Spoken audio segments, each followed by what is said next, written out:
Hello hello everyone. तो आज हम लोग एक इम्पॉर्टेंट टॉपिक पर डिस्कस करेंगे, वन नेशन वन इलेक्शन। ठीक है, आप सब लोग ने कहीं ना कहीं जो भी करंट अफेयर से अपडेटेड रहते हैं वो उन्होंने इस टॉपिक को कहीं ना कहीं ध्यान में सुना ही होगा, आया ही होगा। और जो लोग एग्जामिनेशन की तैयारी कर रहे हैं किसी न किसी कॉम्पिटिटिव एग्जाम की, उनको निश्चित तौर के ऊपर किसी न किसी रूप में ये सवाल आएगा ही आएगा कि भैया ये जो चिड़िया का नाम है वन नेशन वन इलेक्शन, ये है क्या, इसका क्या मतलब है, और इसके कॉन्स्टिट्यूशनल इम्प्लीकेशंस क्या हैं, इसके पॉलिटिकल इम्प्लीकेशंस क्या हैं, इसके इकोनॉमिक इम्प्लीकेशंस क्या हैं, इसके सोशल और इकोनॉमिक इम्प्लीकेशंस क्या क्या हो सकते हैं। ठीक है, तो इसी संदर्भ में हम लोग अलग अलग तरीके से इस चीज़ को समझने की कोशिश करेंगे कि क्यों ये मामला उठा और क्या चल रहा है। देख लीजिए, न्यूज़ में अलग अलग न्यूज़ चैनल पे इसकी डिबेट भी हो रही है। चलिए समझते हैं कि मामला उठा कहाँ से, चालू कहाँ से हुआ। देखो, जैसे हमारे राष्ट्रपति प्रधानमंत्री जी है, मोदी जी, ठीक है, तो इनको शुरुआत से जब से पावर में आए तब से इनका एक चीज़ का फोकस रहता है, इफ़िशियंसी और गवर्नेंस देश की अच्छी हो, देश का गवर्नेंस अच्छा हो, और देश में कोई भी काम कर रहे हो तो इफ़िशियंसी का जो इनका नियत रहता है ना, वो इफ़िशियंसी पे ही रहता है। जैसे नोटबंदी हुई तो उसमें भी क्या था कि ठीक है चलो जो भी करप्शन वगैरह वो ख़त्म हो जाए। जीएसटी है, अब इन्होंने कहा कि देश है एक, तो कानून भी टैक्स का एक ही होना चाहिए। ठीक है, तो सेंटर हो चाहे स्टेट हो चाहे कोई भी हो, सबको टैक्स स्लैब जो है सेम होना चाहिए, अलग अलग राज्य में अलग अलग हिसाब किताब नहीं होना चाहिए। बहरहाल ये सारी बातें चल रही थी, लेकिन प्रधानमंत्री जी ने इनवाइट किया head of all states of the political party on 19 June सन 2019 to discuss one nation one election. यानी कि प्रधानमंत्री जी ने पहले से ही ये चीज़ का डिस्कशन किया हुआ है, ये हवा में हम लोग इस वक्त बात नहीं कर रहे हैं। पहले भी कई बार ये मामले उठ चुके हैं। सबसे पहले मामला ऑफिशियल तौर पे उठा 19 जून सन 2019 को, कि सब सारे जो है राष्ट्रीय पार्टियां जो भी हैं, कांग्रेस हो गई, बीजेपी हो गई, आप पार्टी हो गई, तमाम पार्टियां आए और इसका चर्चा किया जाए, संभावनाएं क्या हैं। ठीक है, देखो जैसे कि हमारे सिस्टम में दो लोग होते हैं, एक होता है एमपी, एक होता है एमएलए। एमपी का चुनाव अलग टाइम पे होता है, एमएलए का चुनाव अलग टाइम पे होता है। ठीक है, वन नेशन वन इलेक्शन की बात ये है कि देश एक है तो एक ही समय पे दोनों लोग को चुन के खत्म कर दो। सिंपल से वन लाइन में इस चीज़ को समझा जा सकता है। एमपी एमएलए दोनों को जब जैसे आप चुनाव बूथ पे जाओगे वोट डालने के लिए, तो एक ही बार एमपी के जो सा आपको एमपी चाहिए कैंडिडेट्स है, उनके नाम के सामने भी बटन लगा होगा, उसको वोट डाल के ख़त्म करो, और एमएलए जो आपको चाहिए उसको भी वोट डाल के आप ख़त्म करो। ठीक है, सीधा सा मुद्दा ये है। इस मुद्दे को अलग अलग तरीके से जो है सरकार रख रही है। तो idea of one nation one election is about structuring the Indian election cycle in a manner such that election to the Lok Sabha and the state assembly are synchronize. यानी कि लोकसभा और जो विधानसभा है उसके जो इलेक्शन है, यानी कि एमपी चुनने की प्रक्रिया और एमएलए चुनने की प्रक्रिया को कंबाइन कर दिया जाए, सिंक्रोनाइज कर दिया जाए। इस वक्त क्या है, साथ नहीं है। ठीक है, कभी भी स्टेट में चुनाव होता रहता है, कभी भी जो है केंद्र में चुनाव होता रहता है। ठीक है, इसके बाद क्या देखते हैं। लेकिन अभी हाल फिलहाल में ऐसा मामला क्यों हम लोग इस वीडियो को क्यों बनाने की ज़रूरत पड़ गई, क्यों अलग अलग न्यूज़ चैनल में इस चीज़ की डिबेट चल रही है कि one nation one election is a real thing. क्यों? क्योंकि हाल ही में सरकार ने एक कमेटी बनाई है पूर्व राष्ट्रपति के अंडर में, श्री रामनाथ कोविंद के अंडर में, कि इस तरीके की संभावनाओं को देखा जाए कि वन नेशन वन इलेक्शन हो सकता है कि नहीं हो सकता है। ये कमेटी बनी है 1 सितंबर को, जिसको पीटीआई ने बताया है। The report of the committee has come in a day. ठीक है, parliamentary affair minister Shri Prahlad Joshi ने बोला है क्या कि सरकार जो है एक स्पेशल सत्र भी लाने वाली है 18 से 22 के बीच में, 18 से 22 सितंबर के बीच में एक स्पेशल सत्र आने वाला है। अब देखो सीक्रेसी है, देखो सरकार की क्या है, जो इस बार की जो गवर्नमेंट चल रही है वो ऐसे करती है ना कि खटाक से चीज़ों को बदल देती है। 370 हटना था तो किसी को कानो कान खबर नहीं थी कि हट जाएगा। जीएसटी लगना था, किसी को नहीं पता था, जीएसटी आ गया। नोटबंदी होनी थी, नोटबंदी आ गई। ठीक है, चंद्रयान का भी देख लो ना, बिल्कुल मतलब एक बार हम लोग का चंद्रयान 2 जो है फेल हुआ, पर चंद्रयान 3 बिल्कुल जाके टपाक से लैंड कर गया। हो सकता है election one nation one election का जो बिल है वो 18 से 22 के बीच में प्रस्तुत भी हो लोकसभा में और पास भी हो जाए। ठीक है, तो उसको किसी भी संभावनाओं को नकारा नहीं जा सकता है। हम लोग क्या कर सकते हैं, हम लोग इसको अलग अलग दृष्टिकोण से समझ सकते हैं कि इसके फ़ायदे क्या हैं, इसके फ़ायदे क्या हैं और इसके नुकसान क्या हैं।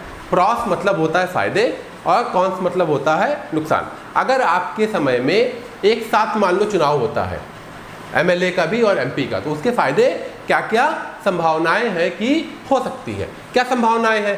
Primary benefit of the one nation one election is reduction of the cost of conducting election. अब देखो सीधी सी बात है यार कि मेहमान आपके घर रोज रोज आ रहा है तो रोज रोज आपको खाना खिलाना पड़ेगा, ठीक है। किसी दिन 4 आता है, किसी दिन 6 आता है, किसी दिन 10 आता है। अब एक क्या हो, इकट्ठे मेहमान आ जाए, इकट्ठे बना के उसको खिला दो, आपका कॉस्ट भी कम पड़ेगा और आपका समय भी कम जाएगा और आप आसानी से अच्छी सर्विस भी दे सकते हो। यही कहानी है इलेक्शन की भी। समय समय पे इलेक्शन ना हो, इकट्ठे इलेक्शन हो जाए, इकट्ठे उसके पीछे जो है जो भी खर्चा वगैरह लगना है लग जाए, सारी आर्मी फोर्सेस वगैरह सब एक साथ लग जाए और एक साथ सारी इलेक्शन होकर रिजल्ट आ जाए। उसके बाद सभी लोग गवर्नेंस पे ध्यान दें, ये चुनाव मोड से हट जाए। अभी क्या है, सरकार को क्या रहता है कि यहाँ चुनाव है तो वहाँ के रीजनल मुद्दे हावी हो रखे हैं, फिर फला जगह चुनाव है, जैसे तमिलनाडु में चुनाव है या मान लीजिए कर्नाटक में चुनाव है, थोड़ी देर पहले कर्नाटक में चुनाव हुआ, अभी आने वाले समय में राजस्थान में चुनाव होने वाला है, इससे पहले उत्तराखंड में चुनाव और हिमाचल प्रदेश में चुनाव हो चुका है, महाराष्ट्र में उससे पहले चुनाव था। इस तरीके से समय समय पे कभी भी पूरे देश में 5 साल तक कोई भी ऐसा 6 महीना नहीं गुजरता जब कहीं कहीं कोई राज्य में चुनाव ना हो। इसलिए सरकार क्या कहती है कि हम तो चुनाव के मोड से निकल ही नहीं पा रहे हैं, हम तो विकास का काम ही नहीं कर पा रहे हैं, ये चुनाव में फंसे हुए हैं। तो ऐसा करो, एक साथ चुनाव लेके खत्म कर दो और गवर्नेंस पे ध्यान दो, ठीक है।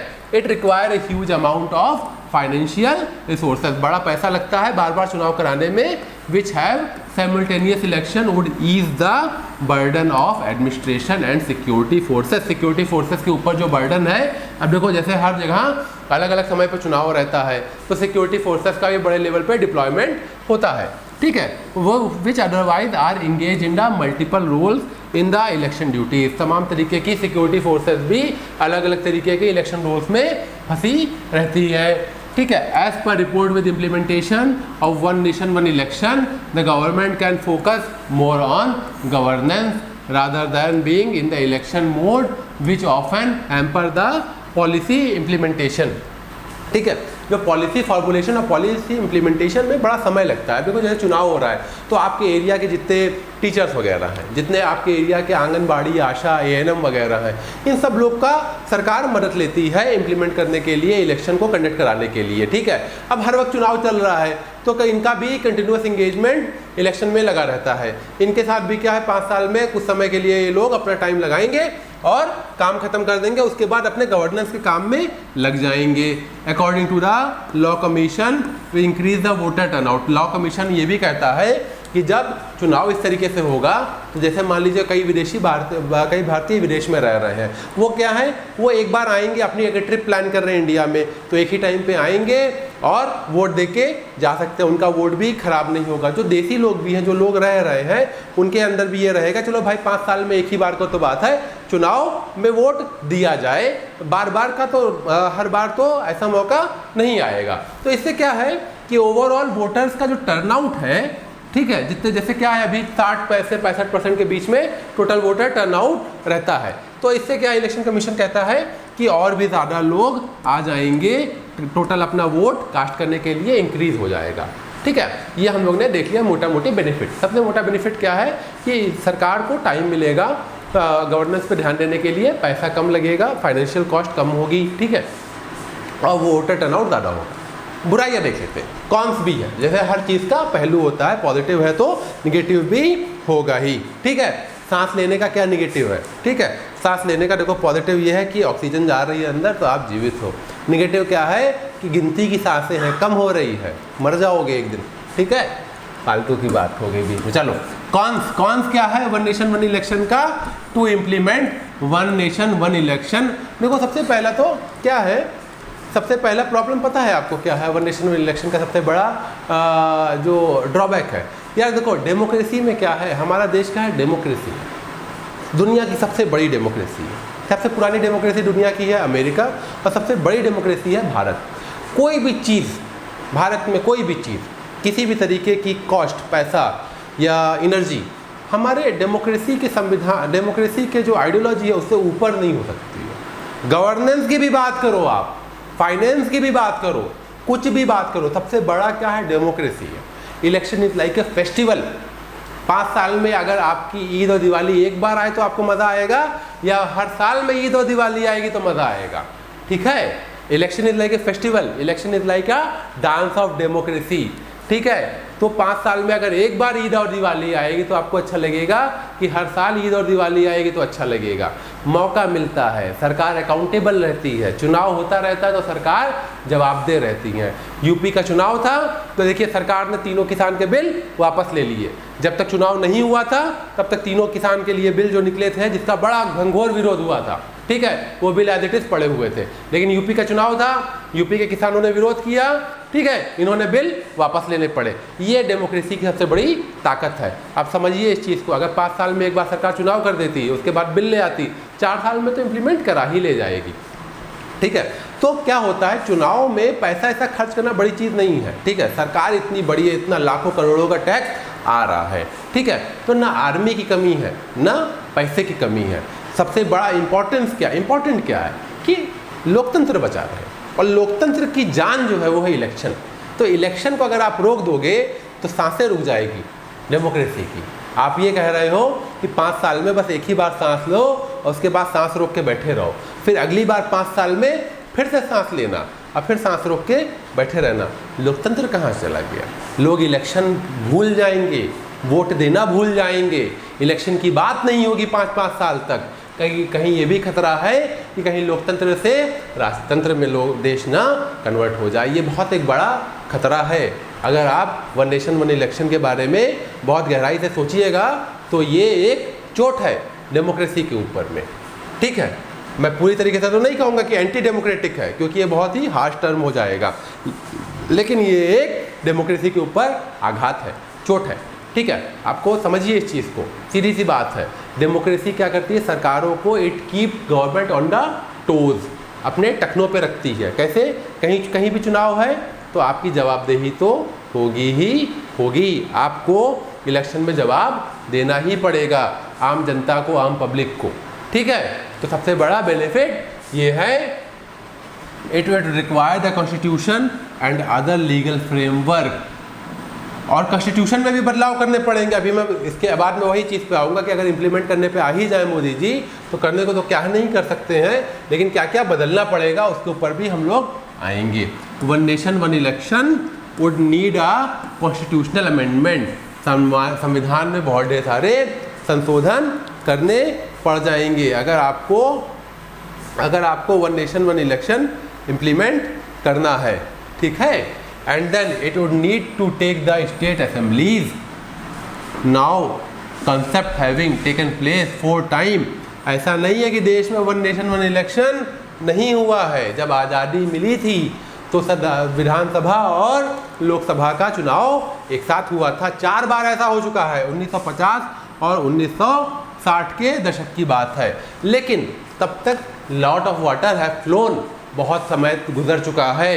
लोग उस समय पे एक ही पार्टी थी ओवरऑल पूरे देश में, कांग्रेस पार्टी, ठीक है।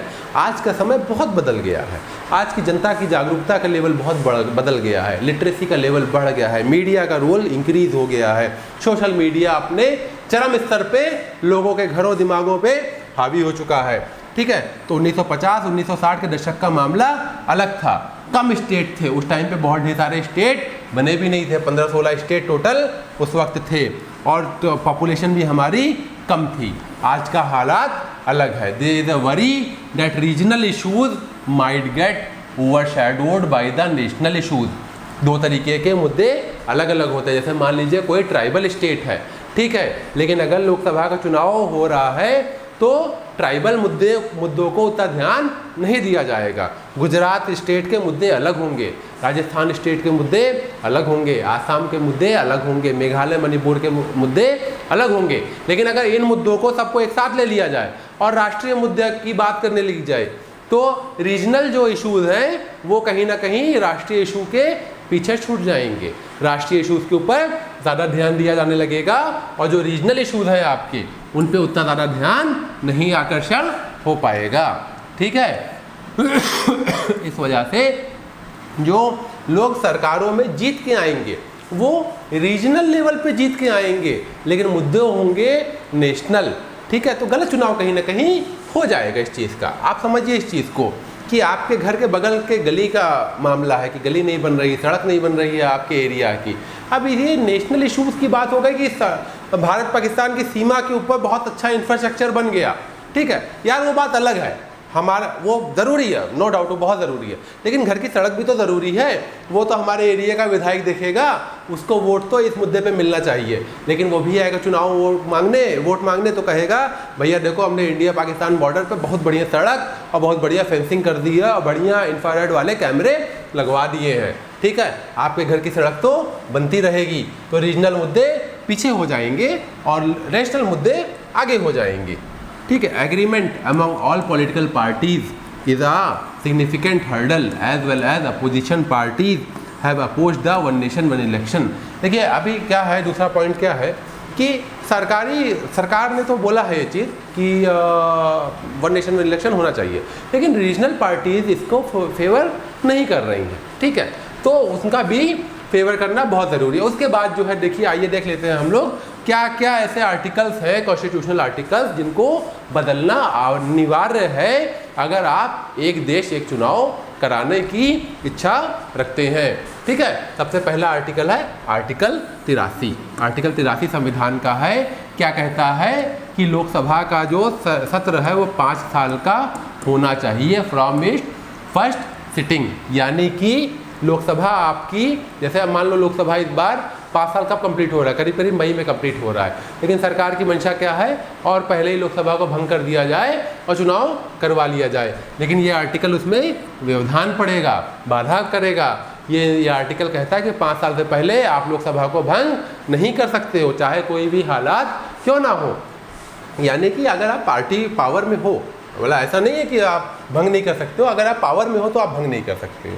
ठीक है, इट एम्पावर प्रेसिडेंट, और सिर्फ प्रेसिडेंट के पास इसका पावर है कि लोकसभा को भंग कर दिया जाए। आर्टिकल 172 भी इसी तरीके की बात करता है। क्या करता है कि लेजिस्लेटिव असेंबली जो आपकी विधानसभाएं हैं उनका भी टर्म है 5 साल। अब मान लीजिए किसी विधानसभा का चुनाव 2022 में हुआ है, ठीक है, या योगी जी हैं, योगी जी का चुनाव 2022 में हुआ है। अब वन नेशन वन इलेक्शन होगा तो इनका तो 27 में होना चाहिए, तो इनको फिर से 2022 में 23 में चुनाव लड़ना पड़ जाएगा अगर वन नेशन वन इलेक्शन लगता है। लेकिन ये आर्टिकल क्या कहता है कि 5 साल तक विधायक जी अपने पोस्ट पे बने रहेंगे, अगर पावर में है तो, अगर मेजोरिटी में है तो इस आर्टिकल को भी बदलना पड़ जाएगा। 174 क्या कहता है, ये कहता है कि सिर्फ गवर्नर के पास ही ऐसा अधिकार है कि लेजिस्लेटिव असेंबली को भंग कर दिया जाए, जबकि यहाँ चाहते हैं, मोदी जी चाहते हैं कि हम अपने पास में पावर ले लें और या प्रेसिडेंट के पास में पावर चला जाए, तो इसको भी चेंज करना पड़ेगा। इमरजेंसी प्रोविज़न नहीं लग सकता है। अभी क्या है स्टेट में भी अगर कोई सरकार गड़बड़ कर रही है, ठीक है, वहाँ के लॉ एंड ऑर्डर बिगड़ गए हैं या वहाँ पे जो है संवेदनशील मामला उठ रहा है, वहाँ की सरकार मेजोरिटी में नहीं है, तो वहाँ पे इमरजेंसी लग सकती है और उसके बाद 6 महीने के अंदर में फिर से चुनाव हो जाता है अगर सरकार नहीं बन पा रही है तो। लेकिन अगर वन नेशन वन इलेक्शन होगा तो मान लो कि अभी चुनाव हुआ, पंजाब का एग्जाम्पल ले लेते हैं फॉर एग्जाम्पल। अब पंजाब में मान लीजिए कि सीमा पार से आतंकवादी घटना होती है और सरकार कंट्रोल नहीं कर पाती है और वहाँ पे इमरजेंसी लगा दी जाती है। 2023 में चुनाव हो गया, तो यानी कि अगर 2024 में घटना हो जाएगी तो 2024 में फिर इमरजेंसी लगाने के बाद चुनाव नहीं हो सकता है, फिर 2023 + 5 2028 में चुनाव हो सकता है, उससे पहले कोई चुनाव नहीं होगा। समझिए इस चीज़ को। तो स्टेट इमरजेंसी नाम की कोई चीज़ नहीं रह पाएगी, एग्जिस्ट नहीं करेगी और काम नहीं कर पाएगी, तो इस आर्टिकल को भी बदलना पड़ेगा।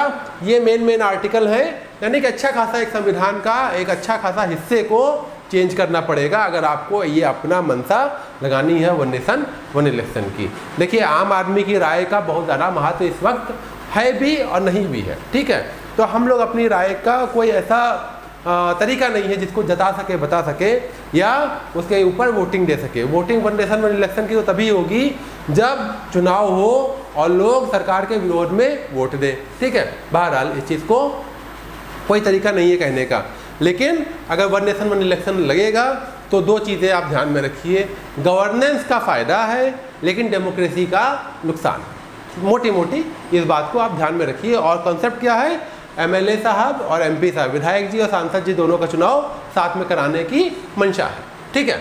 ये दो लाइनों को कह के हम अपना इस वीडियो को यहीं पे समाप्त करते हैं। उम्मीद है आपको बेहतर लगी हो वीडियो, तो चैनल को प्लीज़ सब्सक्राइब कीजिएगा। Thank you so much.